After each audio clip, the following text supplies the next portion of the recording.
After finding the exit out of the ship, I was met with a maze of wooden boards floating on the surface of the water.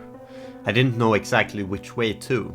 However, I felt safer in being able to cast a sonar spell, which I promptly did.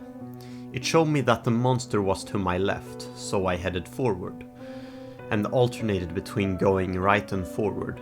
This sense of security wouldn't last long, however, as the monster briefly disappeared off of my sonar, before yet again reappearing, this time right in front of me. The beast flew out of the water, launching the wooden board several feet up into the air as it revealed its horrifying form. A zombified crocodile with rotten human limbs and skinned human faces grafted all over its head. I quickly turned to the right and got as far away from this thing as possible. However, I could tell I was losing my way. The creature's roar went from bestial in nature to sounding like the screaming of men. The music here was also the most intense it has ever been so far. After what I would assume to be several minutes of just running away from it, barely avoiding it with the help of my sonar ability, I saw the ghost boy again. My first instinct was to run, however, for whatever reason I approached him. I quickly realized that he was trying to guide me out of here to hopefully avoid the same fate that those sailors had. With the help of the ghost boy, I finally got to the other side of the lake. A bright light emanated from the next door. When I finally got to the shore, I decided to look behind me one more time to see what the ghost boy would do. On my sonar, I could still see the crocodile thing approaching. It jumped out of the lake, desperately trying one more maneuver to get me. The ghost boy, however, flew into the air and a powerful fog obscured what happened next. However, I knew exactly what happened. The ghost boy too felt guilt for what happened, as well as hatred towards the beast that killed his crew. With my help, he was finally able to get rid of his guilt as well as take his well-deserved vengeance on the beast. The most horrifying floor so far also had the most bittersweet ending thus far. I entered through the door, saved my game in the Oasis, and finally turned it off for today. I shut off my PC, messaged my girlfriend goodnight, exchanged a few more texts with her, and finally went to bed at around midnight. That night, I had a nightmare about the game. I can't recall the exact details, but the environment was disgusting. Rotten meat, rusted industrial mechanisms, and black, distorted symbols that just barely resembled hieroglyphics at this point lined the walls, the floors, the ceiling. They were all pulsating. They were all alive. By itself, it made me feel sick. It looked similar to something you would see in Silent Hill. But the problem was I felt like I was really there. Disturbing and distorted moaning and shuffling sounds overwhelmed my sense of hearing, and I was seeing eyes that for whatever reason I knew weren't actually there. For some reason I just knew where I was. I was in the lowest floor of the pyramid. This nightmare was about the game. I traversed the claustrophobic hallways of this nightmare realm until I reached a crypt. This was it, the Pharaohs' crypt. A tomb closely resembling to that of Tutankhamun. Suddenly I couldn't move and I felt a presence. This presence manifested into a tall, shadowy being who towered over me. I could not remember a single defining feature about it. However, I remember what it said. "You are making great progress, Chris. I have to say, I'm impressed. But remember, you can't turn back now. Just keep up the pace. Something great awaits you." After the mysterious figure said that, the grave began to open slowly. A feeling of unimaginable fear got more and more intense, as incoherent sounds got louder and louder. I felt the pressure in my head going from subtle to unbearable. The more of the grave opened slowly, revealing its contents. But before I was able to see what was inside it, I woke up screaming at 4 a.m. My bed was completely drenched in sweat and my heart was pounding. Needless to say, I didn't really want to go back to sleep anymore. I decided to listen to some music and watch YouTube for a few hours until I could begin my morning routine at a more reasonable time. I finally decided to get out of bed at just before 7 a.m. I felt quite groggy as I really only slept for around 4 hours. I was also happy my sudden feeling didn't wake up my parents. I saw no point in texting my girlfriend just yet, as I knew she wouldn't be awake yet to see it. And I wanted to at least wait another hour before I did. In the meantime, I decided to take a shower, do some basic hygiene, and make myself breakfast. A pretty normal morning, considering the rough nightmare that I had, but I generally do not let those get to me even if this one felt quite intense. It's not the imagery that bothered me per se, it was literally just the feeling that felt so intense. It's the kind of extreme fear that only a nightmare can induce. No horror game or piece of media could even come close to it. I thought about what I would do today since I had a lot of time on my hands. I decided to go for a morning jog, nothing too intense, just something to wake me up properly, and also keep me fit. I eventually got to around arranging plans with my girlfriend as well as my buddies. My girlfriend was already busy today. She had some homework that she had yet to turn in and wanted to do it all today rather than later, so she apologized and told me we could meet tomorrow on Sunday, which was great timing as we decided to go on a hiking trip with my friends on Monday. We would spend 2 nights out in the wilderness. This meant that I needed to pack a lot of things, which I decided to do in the afternoon as I would probably not want to bother with it while my girlfriend is around. I had not forgotten about the game, of course. It wasn't really my priority.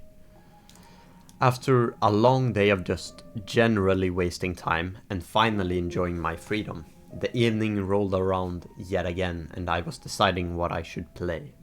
Pharaohs Crypt was always an option. I had almost completely brushed off the nightmare by this point, though when I initially started the game up again I was reminded of it, which soured me slightly on the game at that moment. I debated whether it would be a better idea to play something like some Doom WADs I didn't play yet, but my intrigue got the better of me and I braced myself for another session of Pharaohs Crypt. When the game loaded up, I noticed a few slight changes. The main menu's background was now a bit darker, there was also a lack of music. I didn't think this was particularly odd. Some games have dynamic main menus that change as you progress through the game. When I hit the continue option, the game started loading. On the loading screen was a message. You can't turn back now. The game loaded and I was in the oasis, but the truth is I was completely frozen. My eyes fixated on the message that was no longer on the screen. My mind was stuck reading that message, still completely fresh on my mind. It freaked me out more than anything else the game has shown thus far. This had to be some insane coincidence, I thought. After all, it seems like a message that would fit perfectly into a game like this. I tried to brush it off, but to be honest, I could never get rid of this sharp, paranoid feeling in the back of my mind for the rest of the session. After all, these were the exact words spoken to me in my nightmare. What are the odds of that? But other than that, a cosmically insane coincidence. I just had no other explanation. Brushing off my discomfort, I exited the oasis to see what the game had in store for me next. The next floor initially appeared more comforting than the previous two. It was something that actually resembled the inside of a pyramid, and while the amulet definitely helped, it wasn't a complete necessity as the floor was actually quite well lit. The area had a distinctly red-orange tint, conveying the dryness and heat of the place. The music also sounded like the first thing you would think of when you thought of Egypt pyramid music. The sounds of quicksand permeated the room and hallways, accompanied by the sound of pennies falling from holes in the ceilings and walls. The Egyptian symbolism was also back in full swing in this area, hieroglyphics and all. It was a non-threatening place until I encountered the floor's main enemy. The main threat of the fourth floor were golden mummies, thin, humanoid creatures seemingly being made out of gold, or rather, what was previously people, now completely encased and trapped inside gold. They had no discernible facial features, just a flat, round surface of gold where their faces used to be. And they also moved in an extremely unnatural and uncanny way. The sounds they made were extremely eerie moans and groans that sent a quick shiver down my spine whenever I heard them. They were also quite quiet, not making any obvious sounds, which made me lose a life to them. The death animation wasn't anything complex. One of the figures simply grabbed me by the head and stared at me while it made a hush sound before it cut to a game over screen, making my number of lives jump down to 7. In combination with their high polygon count within a low poly game, it was a really off-putting and eerie death screen. I figured out quite fast that the best way to deal with this new enemy was to use the sonar spell I got from the previous level. It wasn't unbalanced, however, as the range at which it could detect the golden mummies was quite short. Using the curse spell also appeared to be effective, slowing their movements to a sluggish pace for a few seconds. Progressing through the level, I made my way through the claustrophobic corridors and waterfalls of golden pennies. From the murals that were painted on the walls, I could slowly piece together a common theme of greed and abuse of power. Some murals had a figure sitting on a throne of gold with stacks of food, while below were rows of people reaching out, but nothing came to them. Another mural had the same kind of rich figure sitting a golden carriage being carried off by what was obviously slaves. The most interesting mural, however, was also the one that deciphered the origin of these golden mummies. It was a mural depicting a king being slowly turned into gold while the slaves and peasants cheered. Later on I encountered a mural of people smashing the golden mummies with a pickaxe, taking the gold and even ripping out still preserved chunks of flesh and meat that was hidden underneath the shell of gold.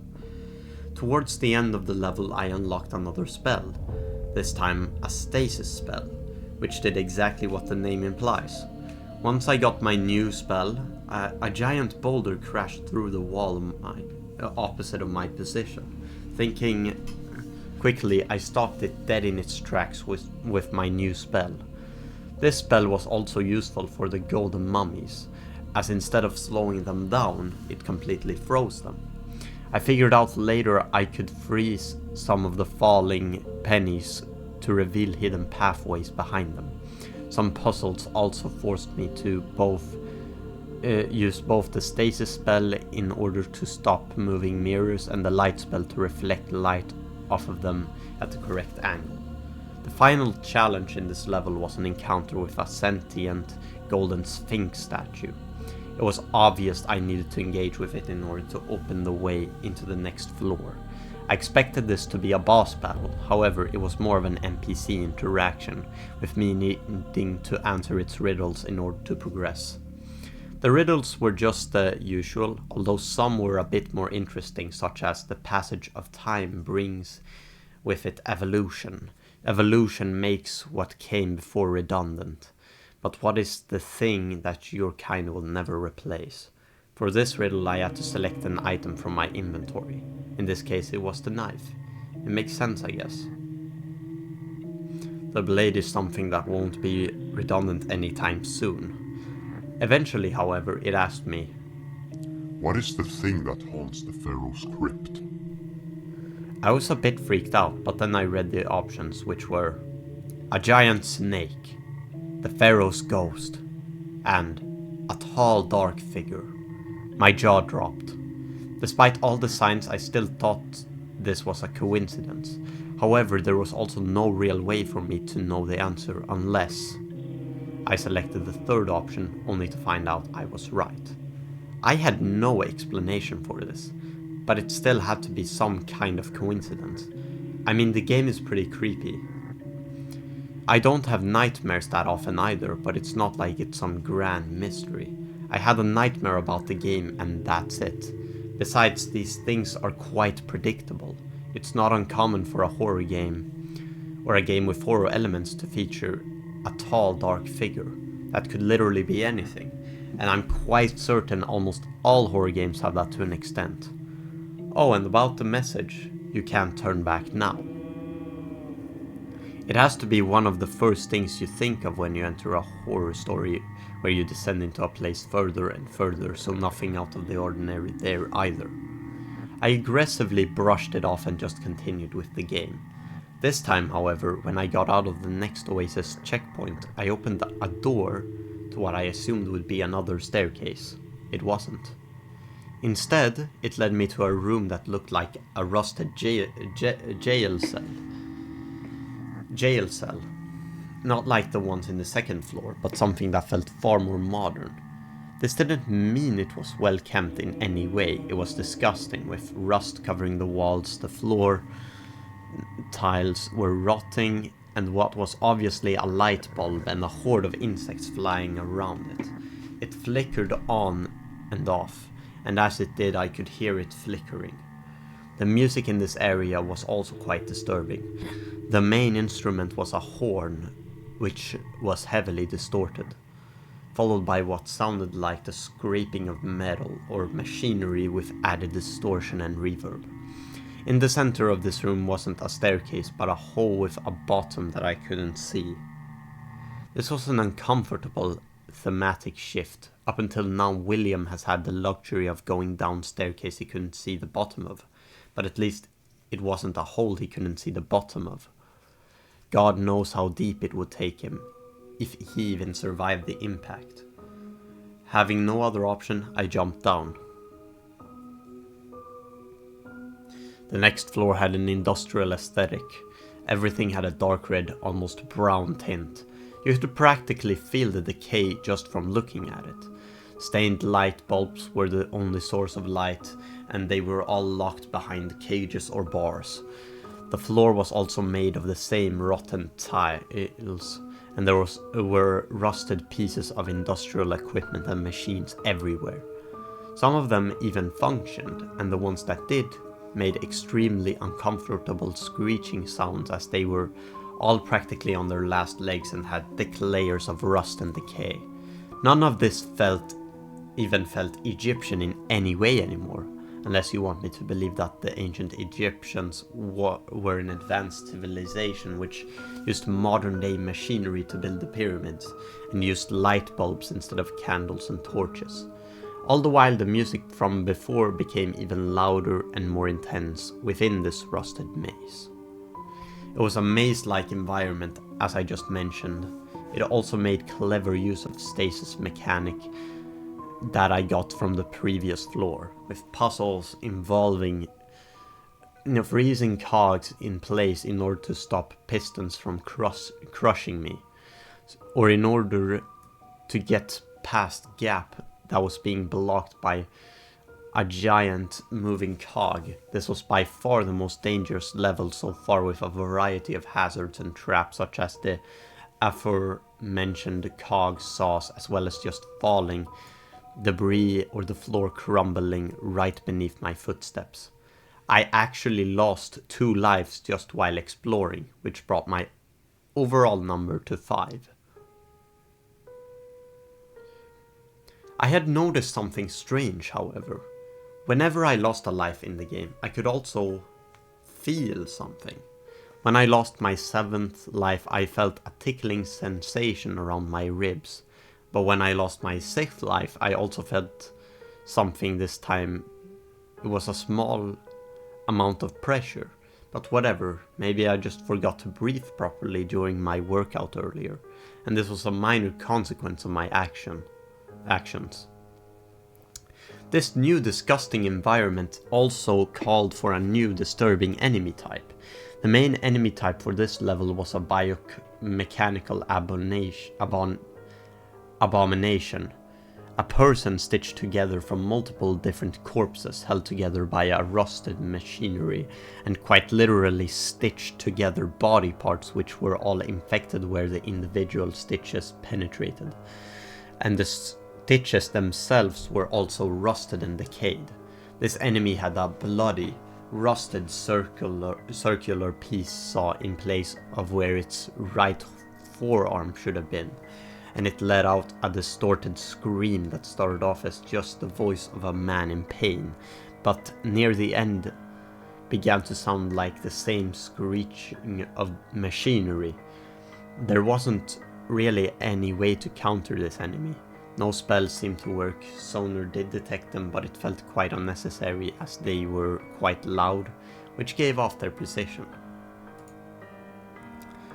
The more I progressed through the level, the more death I saw. At first it was just the enemies, then the rooms began to contain decapitated limbs and other body parts.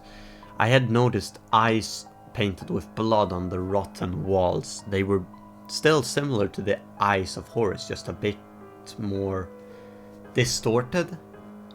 Every once in a while I could also see a tall shadow creeping just around the corner. But whatever it was always gone before I managed to take a look at it. Eventually there was even a puzzle I found in an engine room where I had to unclog a pipe, and when I did so a mass of crushed flesh and bones spewed out of the now unclogged pipe. Solving this puzzle activated a drawbridge elsewhere in the level, which I could now cross to get to the final part of this floor. The final room had a boss fight against a large incomprehensible entity made out of several corpses. The closest thing I could compare it to would be a frog or some kind of insect. It moved rather slowly but had a few abilities it could use, such as lunging at me or spewing acidic vomit. There was also no unique music. It was the same horn and screeching that played through the entire rest of the level. In order to defeat it, I had to lure it into jumping into a meat grinder in the center of the room. As the meat grinder shred its bones and flesh, it didn't let out any scream, just soft howls of pain, while the sounds of rusted machinery breaking bones apart were far more apparent. The lack of desperation it had when it got shredded made me think it was almost glad to finally die. Glad that it was getting put out of its misery. I was also glad to not lose a life to this boss, as it was one of the harder ones so far. I saved my game at the next oasis and decided to turn the game off for tonight. I was feeling quite tired for whatever reason, so I did my usual routine before heading off to sleep once again. I felt quite happy that my girlfriend would be coming over to my place tomorrow, and that I would go hiking with my friends the day after that. As for my thoughts on the game, it was spooky, yeah. Definitely more so than I had expected at first. But I was still quite intrigued as to what the ending might be like, and just how the next floors would be like. Needless to say, yesterday's nightmare wasn't bothering me at all anymore. Playing the game seems to have been a way for me to face my fears head on, and come out on the other side stronger. With that satisfaction, I turned off the lamp on my bedside table, texted my girlfriend goodnight, and I couldn't wait to see her, and went off to bed.